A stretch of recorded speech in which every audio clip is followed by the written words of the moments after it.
Well, good afternoon and welcome to Cut to the Chase with Senator Chase. This is our weekly call-in town hall and radio show. I'm State Senator Amanda Chase, your weekly host, and I represent most of Chesterfield, all of Colonial Heights, and all of Amelia. My office is at our state capitol in downtown Richmond, and it's good to be with you all today. Everyone is asking what is going to happen on Tuesday. What is going to happen on Tuesday? So the state needs a budget in place by July 1 to avoid a government shutdown. The full Senate is going to return to Richmond to vote on the spending bill that's going to emerge from the Finance Committee. And we are going to meet on Tuesday, May the 22nd at 3:30. And budget negotiations will not formally begin in earnest until both chambers have voted on each other's bills. But legislators were continuing to have informal talks, and those are going to continue. But you probably saw on Tuesday in the Washington Post, Laura Vizzello with the Washington Post, who actually usually sits right in front of me when I sit on the Senate floor, wrote an interesting article. And it talks about Senate Minority Leader Dick Saslaw and what he said if he had to resort to a nuclear procedural move, one that would actually snatch the state budget bill from the Senate Finance Committee if the panel does not send a spending plan to the full Senate before it reconvenes this coming Tuesday, May the 22nd. Now, some of you are saying, gosh, I really don't care about budgets. Let me tell you why you care about budgets. You care about your taxes. You don't, if we pass this budget bill with Medicaid expansion and a hospital tax in it, I can guarantee you your taxes are going to go up at some point. There is no way we can fiscally maintain what we're doing right now and not raise taxes if we expand Medicaid. And so I'm very concerned about this. And let me tell you something. We used to have Medicaid used to be 2% of the budget, and now we're at 22%. And I'm looking at projections here that have basically in just a couple of years, and I'm going to find that sheet right here, where it talks about the projections. Here it is. Fiscal year 2028. Medicaid would be 28% of our budget. Medicaid would be without any expansion.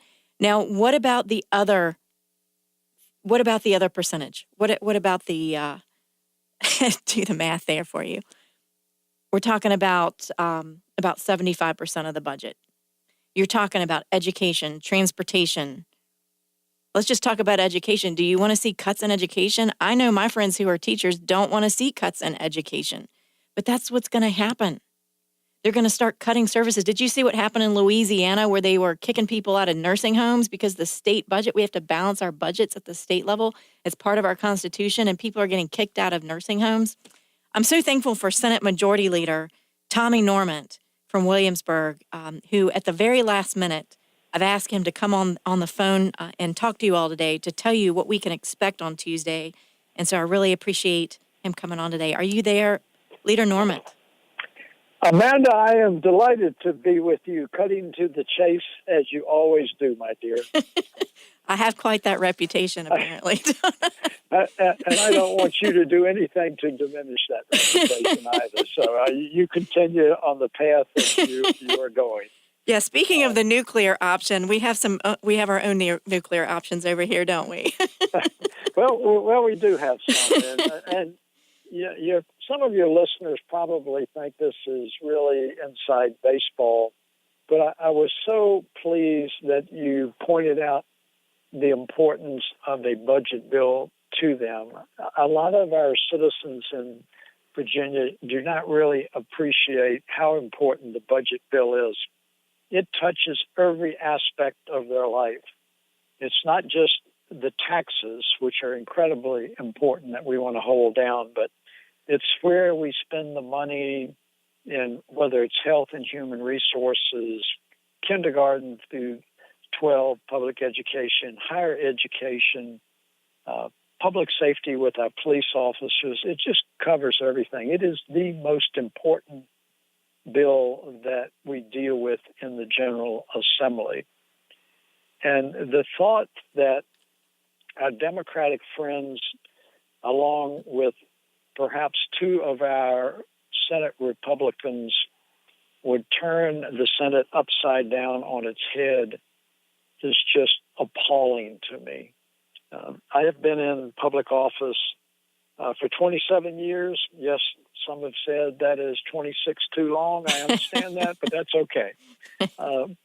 But I have never, in all those years, seen this proposed. And basically what it is, without getting in the weeds, the way the budget process works is we have a Senate Finance Committee that is made up of 16 senators. There are 11 Republicans and 5 Democrats. And the primary responsibility of that Senate Finance Committee is to craft a Senate budget. And that means that 40 senators have input on how he or she thinks our budget should look. Our professional staff, which are wonderful, get to be engaged and advise the senators. They get to do analysis on the appropriate approach on the budget. And what Senator Saslaw, the minority Democratic leader, and 2 of our Republican senators are saying, we don't want the Senate Finance Committee to have an opportunity to participate in forming the Senate budget.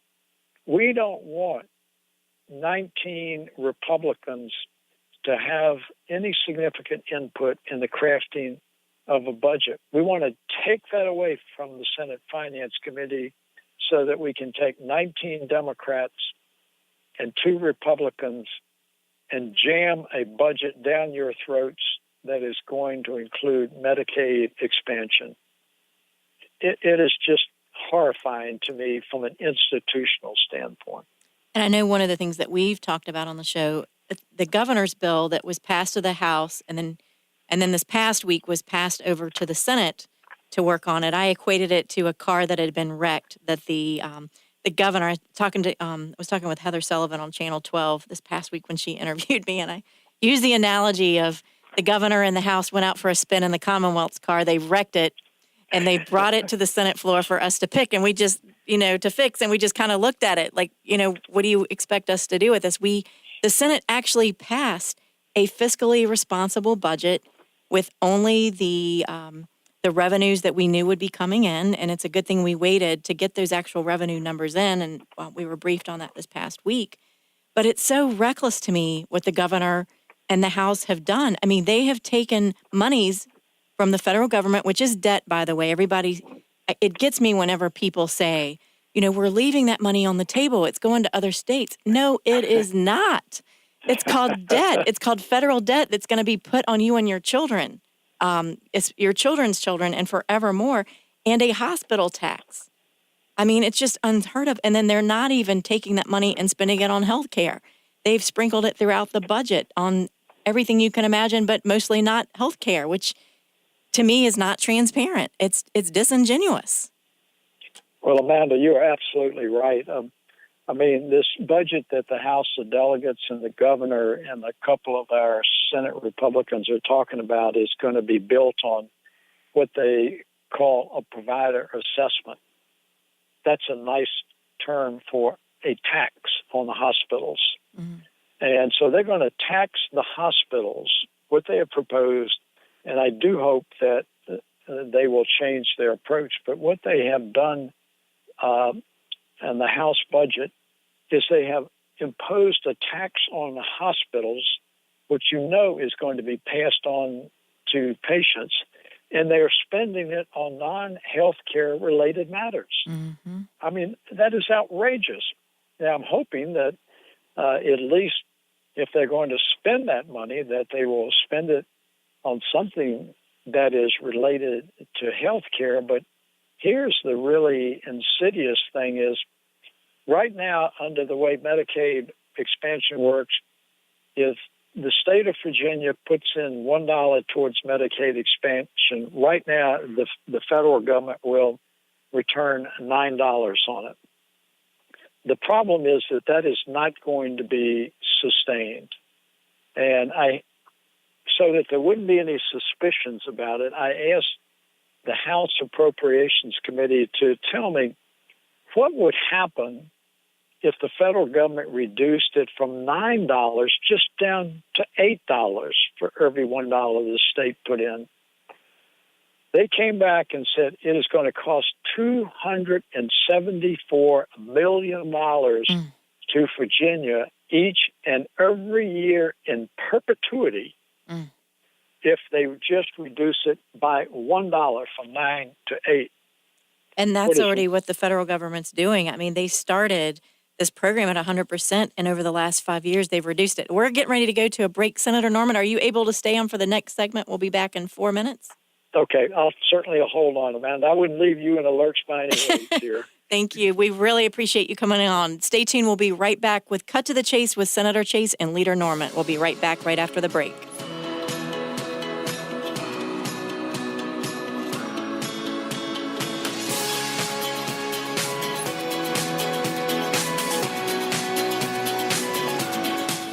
Lately, I've been losing sleep, dreaming about the things that we could be. Thanks again for tuning in to Cut to the Chase with Senator Chase, and I have Majority Leader Normant, and we've both been losing sleep over this budget, haven't we? Unfortunately, we have. I think I've become an insomniac. And, I just, like you, I could stand a good night's rest. But, Amanda, as you know, I mean, this is so important. People have no idea. To Virginians. And it is. Where we have prided ourselves in Virginia with senators like yourself who are fiscal conservatives, and that doesn't mean you don't spend money on programs that are deserving, but we're fiscally responsible. And to see us embarking on this path is just troublesome to public servants like you and myself. And I agree. And I equate this, try to relate this to our listeners who are maybe tuning in today, what this is the equivalent to. In the past, we have taken a look at what we have in our budget, our family budget, and we've developed a budget based on existing revenues, what we know we're going to come in, what our income is going to be. And for the first time ever, we're saying we're going to use the Commonwealth's credit card and the federal government's credit card, and we're just going to rack it up and hope for the best. And I don't think that's a very fiscally conservative option. I know you don't either. And we expressed, everybody's been asking, is this going to happen? Is this going to happen? The Senate has done their job. I mean, everybody keeps saying we were walking into session last week and it was all I could do to, keep from yelling back at that crowd saying, do your job. The Senate has done their job. They have done their job. They have passed a fiscally conservative budget. We've done our job. What has happened is that the governor and the House has not done their job in passing a fiscally responsible budget.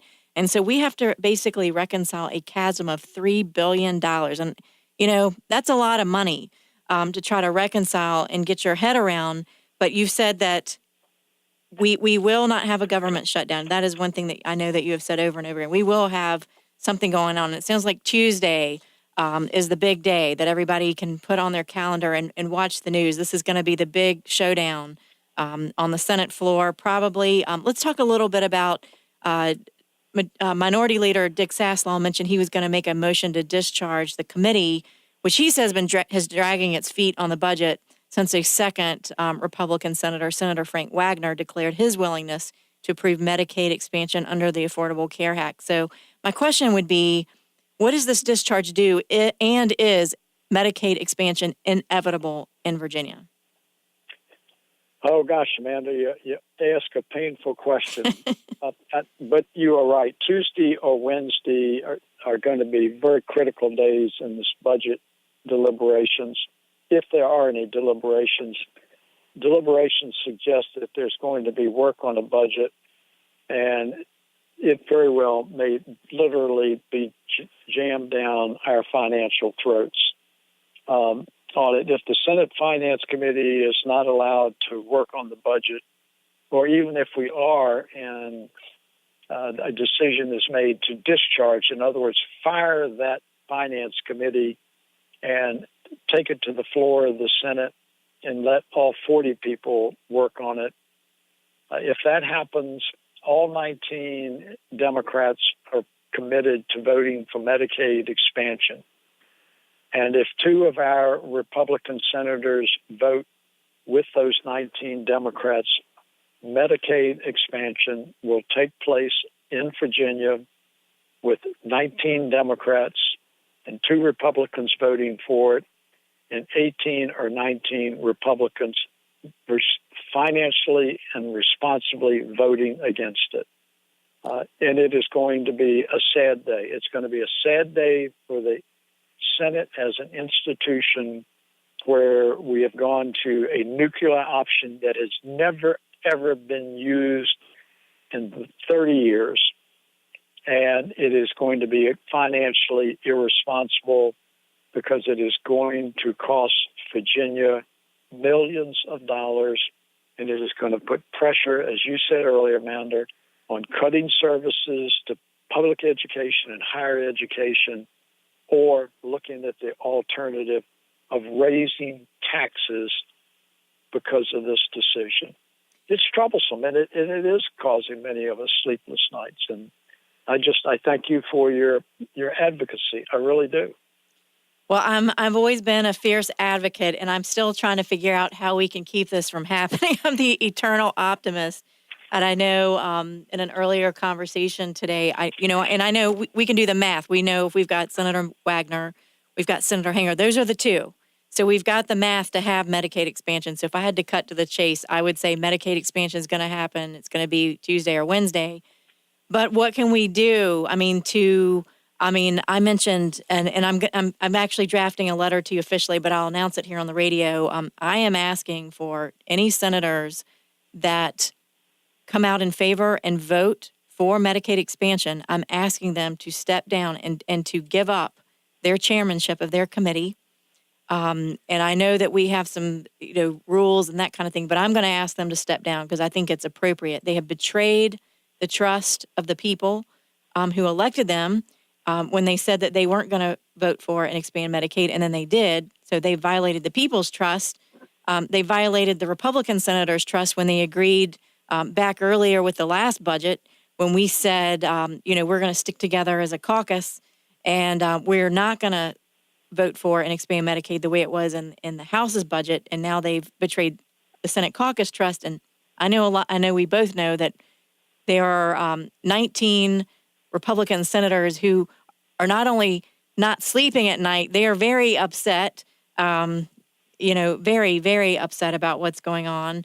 Because we have all along said, we're going to be the backbone, we're going to, be the backstop to what the House and the governor have done, when they wrecked the fiscal car and brought it to us as a mess. I mean, we could have been the backstop. We could have prevented this nightmare from happening.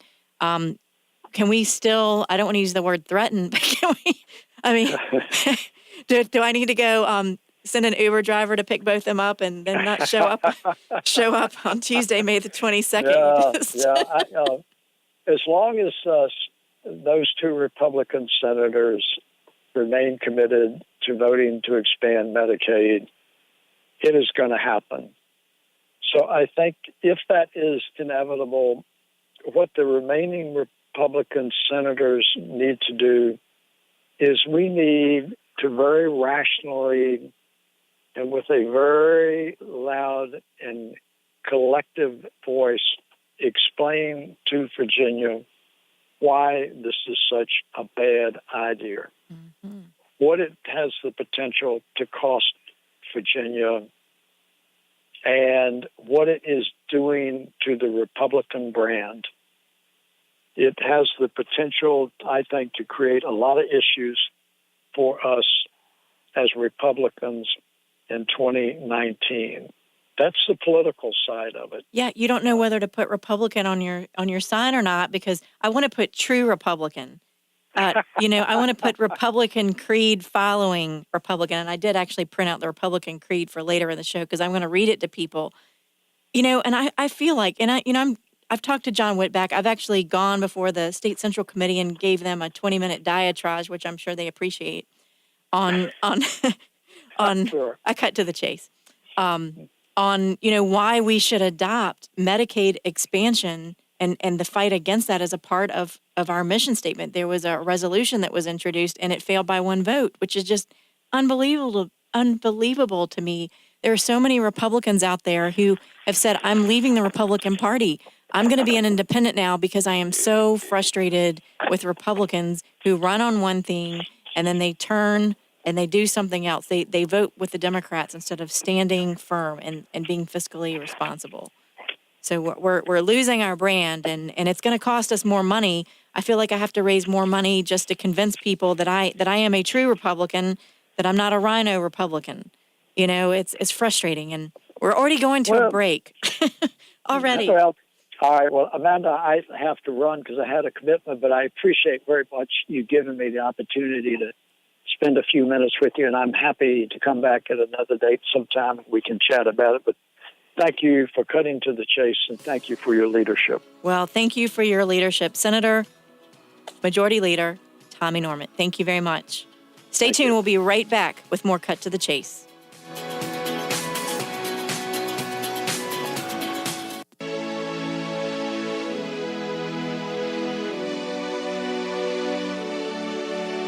Thanks for tuning in again to Cut to the Chase with Senator Chase. This is our weekly call-in town hall and radio show. The number here is 804-454-1366. 804-454-1366. I welcome your phone calls. I'm going to switch gears here a little bit for you. I actually have a good friend of mine that is coming on the show, Thomas Wade. He's a seventh-generation Methodist and actually attends the church that I grew up in, interestingly enough. And he's a conservative. He believes in conservative principles, and he lives in Virginia. And I love also that he's a 1980 graduate of Virginia Tech, my alma mater, and that he grew up in Virginia. And he's actually written a book after he had a career as a sales engineer.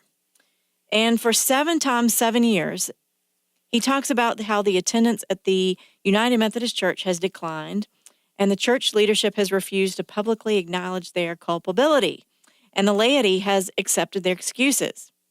The clergy have let their personal political agendas nudge out their responsibility to the church and to Jesus Christ. The clergy have also recognized the responsibilities of the church to end racism, lead the country toward assimilation of immigrants, and displace hatreds that leads to gun violence with hope offered by Jesus. So I have Thomas Wade, who is on the line right now. Are you there, Tom? I am here. Well, thank you. How are you, Senator? I'm doing very well. We just had a great discussion with the Majority Leader, Senator Normant, talking about Tuesday and Wednesday's big showdown with, it sounds like we're going to have Medicaid expansion, and I'm going to do everything I can to fight that. And it sounds like I'm not the only one fighting, and he's not the only one fighting. You're fighting as well within the churches. What's going on in our churches? I'm trying. I think there's a misconception in this country that social justice is Christian. We have so many people depending on the government when they should be depending on the church, and I think we're just not leading the way as the church to fulfill the will of God. So tell us the name of your book. The name of the book is An Indictment of the American Clergy. The Indictment of the American Clergy. Now, if people want to run out and get this, can they go to Amazon? Where can they go to get it? Go to Amazon or go online to Barnes & Noble, or I published it through Westbow Press. Okay, so you can get it there as well. So whenever people pick up your book, can you give us a brief summary of what the book entails? What does it talk about? Well, the focus of the book, I guess, is the two main focuses I have are social justice and why it's not Christian. And also, one of my big pushes is I want to end racism. And I think the church is just missing the boat when it comes to ending racism. I don't think everybody in this country believes that racism is going to be ended with some government law or some government action, and it's the church's responsibility to end racism, not the government's. So let's start off with the first thing you were talking about, social justice, because I'm having flashbacks to when I was in the General Assembly during session back in January through March, and we did have a number of churches that came forward and said, you need to expand Medicaid. And I said, I'm a compassionate Christian as well. But I've done my research, I've done my homework, and Medicaid expansion actually hurts people. I mean, I think what most people hear is, hey, we're going to give money and we're going to help these people. I mean, that's what the left has put out there. That's what these programs are going to do. We need more money, so therefore let's accept this money. These are the arguments that I'm hearing. Let's accept this. They're saying there's federal money that's being left on the table. Well, that's not true. That's debt. But Right. that's one of the things they're saying. They're saying, don't you care for the poor and the needy? Well, if you look at Medicaid expansion, that's not who it's going to help. As we talked about in the earlier segment, that money that we're taking, they're spending on everything else but healthcare. So that's not an argument for social justice. You're not even helping people with healthcare needs, which is another argument. I mean, it's crazy. And then you hear, okay, so there's the Medicaid expansion argument. We want you to take this money, help the poor, but is that the role of government to help the poor? Well, I mean, let's talk about that.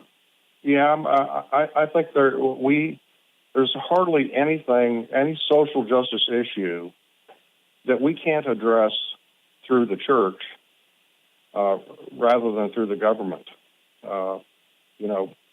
Jesus wants us to give up things voluntarily, not because we're forced to do so, by a government.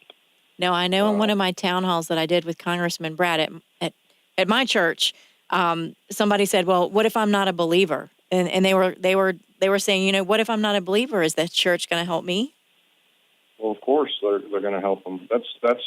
That's what we want to do. We want to help people regardless, so that we can convince them that Jesus Christ is our Lord and Savior. That's our opportunity to do so. So that's what we want. There's Christian medical clinics. There's food banks. There's all kinds of assistance you can get from churches, and yet for some reason or another we keep relying on the government to solve all these problems, and the church just does it so much more efficiently than the government does. Right. I know our church gives over $1 million a year to missions. $1 million a year. That's incredible. That's right. That's incredible. So, Tom, stay tuned. We're going to be right back with Tom Wade, who is out with his new book called The Indictment of the American Clergy, and it's available. An indictment of the American. An indictment of the American clergy. So stay tuned. We'll be right back with Cut to the Chase.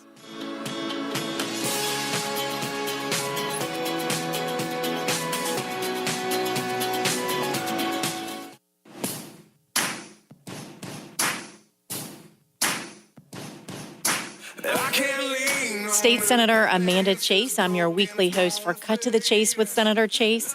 I welcome your calls. The number is 804-454-1366, 804-454-1366. And I have Tom Wade, who is the author of Indictment of the American Clergy.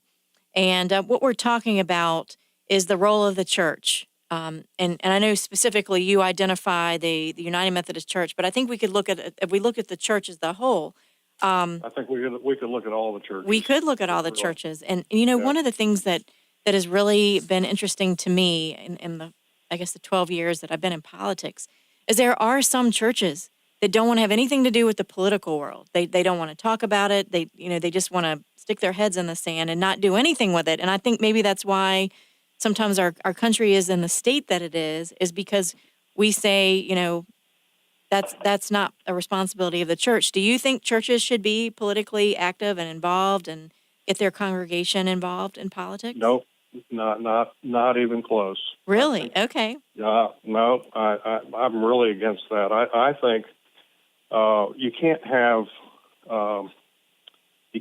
the Baptist Church preaching, pro Second Amendment, and the Methodist Church, preaching gun control. That's a recipe that's not going to hold up. That's not what God wants. We need to be in agreement. If one minister can't convince all the other ministers of a political view, then he shouldn't be standing in the pulpit preaching.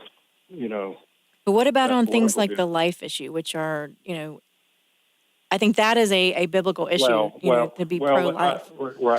Right, and I'll give you that. It's if we're talking about sin, that's probably a little bit different.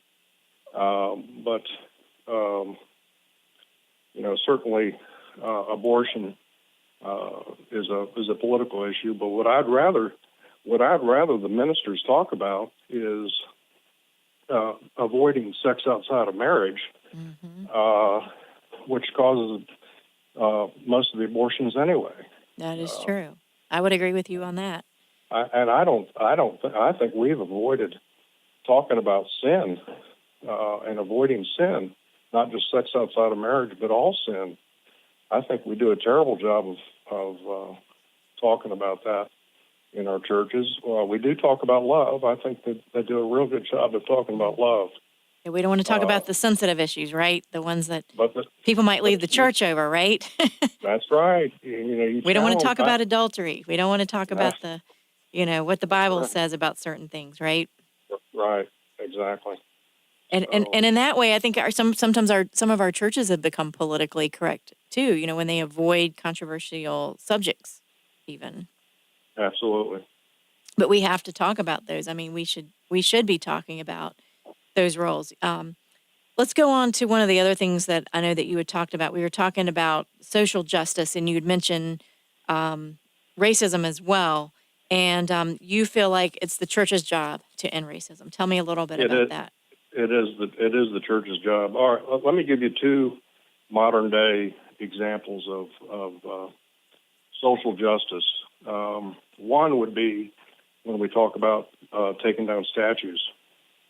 If we took down a statue, that would be social justice. When our goal, everybody's upset about racism, not about slavery. Nobody's happy that we had slavery, but we obviously want to end racism, and that's why people are still upset and want to take down the statues. But what I'd rather do is get the descendants of Harriet Tubman and the descendants of Robert E. Lee to become friends and form a relationship with each other. And then the descendants of Robert E. Lee build a statue of Harriet Tubman, near the statue of Robert E. Lee. That's Christianity. And that's when, we form relationships with one another. The end of racism is going to come when we form relationships with one another. And that's Christianity. Jesus Christ came to teach us about love and forgiveness, but that only comes with relationships. So, and the other example I have is when we are asking people to stand for the national anthem. If someone wants to kneel for the national anthem, or if we force them to stand, that's like a form of social justice.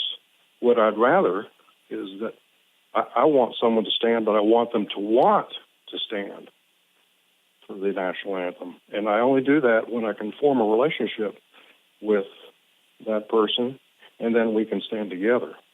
It's interesting. I think there's a little bit of an age difference between you and I, and something that maybe you experienced that maybe I didn't experience was I came in after segregation. So I've never been in a segregated school. I grew up with people of all different colors, all different races, and I was never taught to look at people differently. I mean, everybody was the same. Which is different because whenever you grew up, did you have segregated schools? I went through I'm 61, and so right as I hit about 7th, 8th grade is when they started, integrating schools. And I was pretty fortunate. My parents were really, they didn't discriminate very much. They were pretty good parents in that respect, and we could have our black friends over to the house.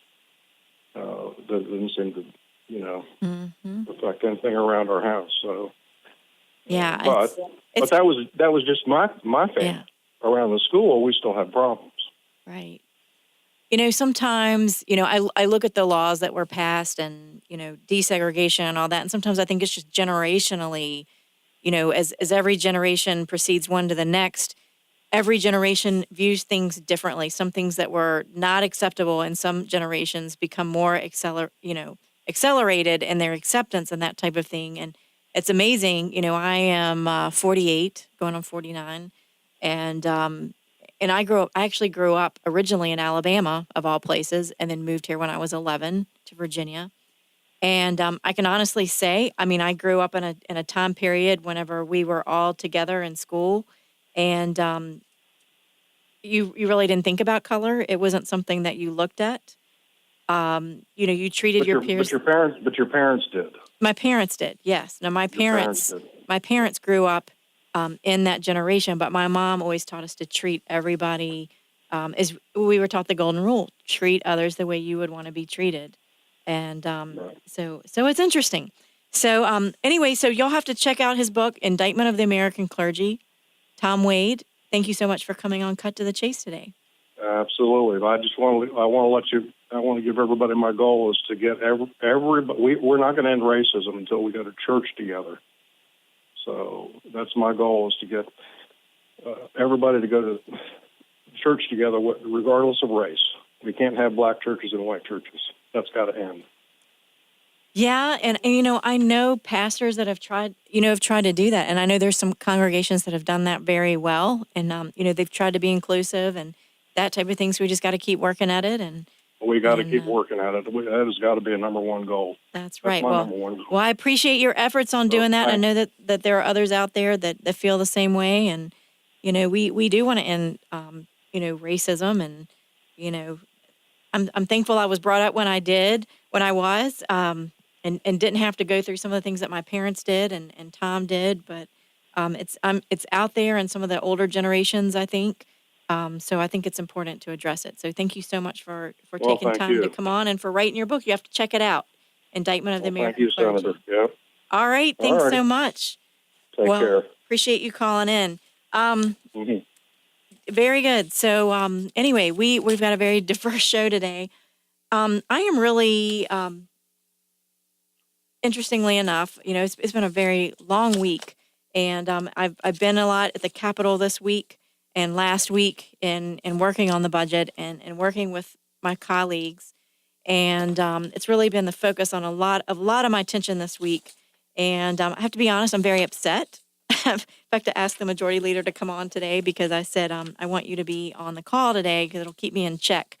I get frustrated when people say that there's something and then they end up doing something else. They end up running as something else. I just want there to be transparency.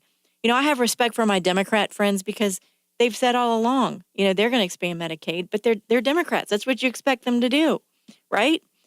So I don't have any problems with my Democrat friends. It's my Republican friends who say, or my Republican colleagues who ran and represented the people, that they were not going to expand Medicaid.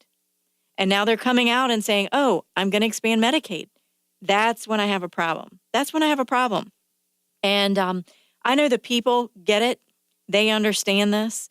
And just as we saw the correction with the last couple of elections, I believe in Virginians and the American people that they know what's going on. They're smarter than we are, and they will vote accordingly, I believe, in the elections coming up. Stay tuned. We'll be back for the final segment of Cut to the Chase with Senator Chase.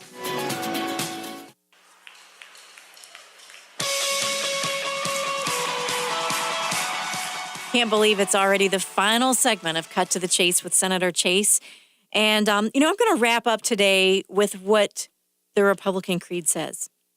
And, maybe some of you are out there and you're like, well, I vote for Republican generally. Although some of you are saying, I don't know that I'll ever vote Republican again because these Republicans go out here and they say that, they're not going to vote for Medicaid, and then they do. Are they going to be true Republicans? I know a lot of my friends personally who have said, I'm an independent now because I'm embarrassed by the Republicans. Believe me, I'm so there. So let's just talk about the Republican Creed. And I'm going to call myself a true Republican because this is what I believe. I believe that the free enterprise system is the most productive supplier of human needs and economic justice. that all individuals are entitled to equal rights, justice, and opportunities, and they should assume their responsibilities as citizens in a free society. And this is my favorite part. It's going to have to do with Medicaid expansion. That fiscal responsibility and budgetary restraints must be exercised at all levels of government. That's part of the Republican creed, y'all. That the federal government must preserve individual liberty by observing constitutional limitations. That peace is best preserved through a strong national defense. And that faith in God, as recognized by our founding fathers, is essential to the moral fiber of the nation.